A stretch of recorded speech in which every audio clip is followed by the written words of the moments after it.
நான் குமார் என்ற ராமமூர்த்தி சுல்தானா பொமான் மஸ்கட்லேருந்து பேசுகிறேன். நான் படித்த கோர்ஸ் பார்த்திங்கன்னா வந்து பழக்கங்களாக வளமுடன் வாழ என்னதான் சொல்கிறது நம்ம திருக்குறள் தெரிஞ்சுக்கலாமா அப்படிங்கிற தலைப்பில். நான் படித்த மொத்தம் வந்து 5 யூனிட்டு. 5 யூனிட் வந்து ரொம்ப முக்கியமான யூனிட்டு. அது எப்படிப்பட்ட யூனிட்டாக இருந்துச்சுன்னா படிக்க படிக்க ஒரு அணைக்கட்டை கட்டி அதை சேமித்து வச்சு அது எப்படி பயன்படுத்தலாம். ஒன்று நான் பயன்படுத்தி நான் வாழலாம் நல்லா.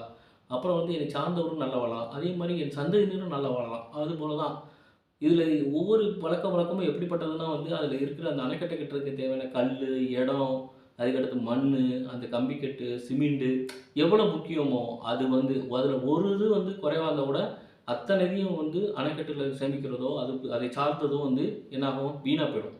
அதுபோல தான் அந்த பழக்கவழக்கங்கள். அப்போ இந்த பழக்கவழக்கங்கள் ஒவ்வொன்றும் ரொம்ப முக்கியமானது. அதில் வந்து யூனிட் 1ல் படிக்க குறள் வந்து எனக்கு உதவும் பழக்கங்கள். அதில் பார்த்தீங்கன்னா நம்ம முயற்சி செய்கிறோம். முயற்சி வந்து ரொம்ப முக்கியம் அப்படின்னு பார்த்தோம். முயற்சி மட்டும் இல்லை, அதோட தொடர்ந்து படிக்கணும், நிறைய விஷயங்கள் தெரிஞ்சுக்கணும். அதுக்கடுத்து வந்து பார்த்திங்கன்னா நல்ல உடல் இருக்கணும். அப்போ அந்த உடல் இருந்தால் மட்டும்தான் இந்த மாதிரி முயற்சி செஞ்சும் நடந்து படிக்கிற பழக்கத்தினால பயன் இருக்கும். அப்போ இந்த 3 இருந்தால் 3 இருந்தால் போதுமா? இல்லை, 4 துன்பங்களை சமாளிக்கிற பழக்கம் இருக்கணும். துன்பம் வரத்தான் செய்யும். துன்பம் வந்தாலும் நம்ம தோண்டு மாதிரி இருக்கிறது தான். நம்ம தூய்மைப்படுத்த தான் வர்ற துன்பம். அப்போ அந்த துன்பத்தை வந்து எப்படி சமாளிக்கிறதுன்னு தெரிஞ்சுக்கணும். அடுத்து வந்து பார்த்திங்கன்னா வந்து என் சார்ந்த யூனிட் 2ல் படிக்கும்போது வந்து என்னை சார்ந்தவருக்கு உதவும் பழக்கம். அதில் பார்த்தீங்கன்னா வந்து பெரியவர்களே துணை கொள்ளும். ஏன்னா அவங்க தான் வந்து நமக்கு ஒரு வழிகாட்டி. அப்போ வழிகாட்டி அமைகிற பெரியவர்களே வந்து துணை கொள்ளும் பழக்கம் இருந்துச்சு. அடுத்து வந்து பார்த்திங்கன்னா ஒவ்வொரு புது புது மனிதர்களை பார்க்கணும்னா விருந்தினர் உபசரிக்கும் பழக்கம் இருந்துச்சு.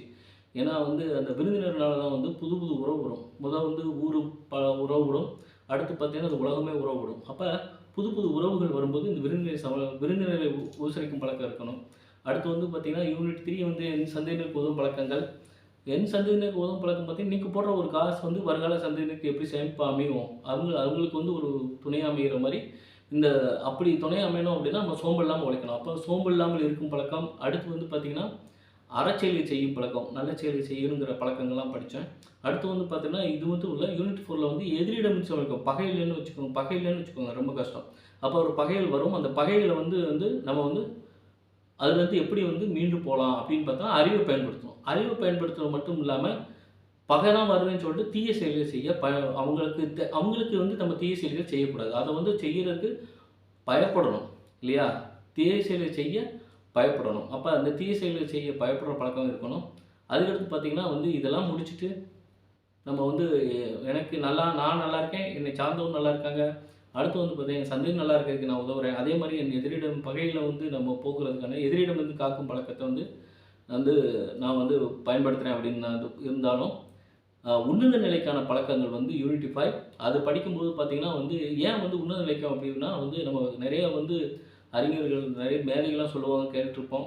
50% வந்து நம்ம வந்து மரியாதையும் மதிப்பையும் சேர்த்து வச்சுருவோம். மீதி 50% போராடணும். அந்த மதிப்பையும் மரியாதையை காப்பாற்றுறதுக்கு போராடுவாங்க. அதை விட அதிகமாக போராடுவாங்க. எப்படி மதிப்பு மரியாதை தன்னால் வந்துடும் இவங்க செய்கிற பழக்கவழக்கத்தினால. ஆனால் வந்து அந்த 50% இன்னும் அவங்க வாழ்க்கை இன்னும் பாதி காலம் வாழ்கிறதுக்கு தேவையானது அந்த மதிப்பு மரியாதையும் போகாத அளவுக்கு காப்பாற்றணும் அப்படின்னா பார்த்தீங்கன்னா அது வந்து வாய்மையை கடைபிடிக்கணும். அது வந்து வாய்மையை கடைபிடிக்கிற பழக்கம் இருந்தால் மட்டும்தான் நீங்கள் ஒரு மதிப்பு மரியாதையில வந்து சேர்த்து வச்சுட்டா போகாமல் இருக்கும்.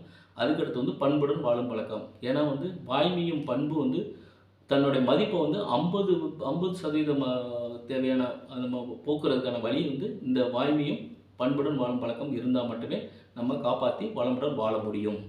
அப்போ இந்த மாதிரி வளமுடன் வாழறதுக்கான இந்த இதை வந்து கொடுத்தது வந்து நமது ஐடிஎஸ் வழியாக படிக்கும்போது நிறைய கண்டிப்பாக எல்லோரும் படிக்க வேண்டிய ஒரு இந்த பழக்கம் இருந்தால் மட்டும். ஏன்னா வந்து வாழ்கிறதுக்கு வந்து இவ்வளோ பழக்கம் இருக்குது.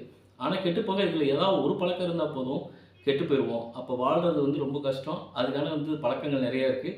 அதை நம்ம வந்து கடைபிடித்து வாழ்கிறதால மட்டும்தான் வளமுடன் வாழ முடியும்.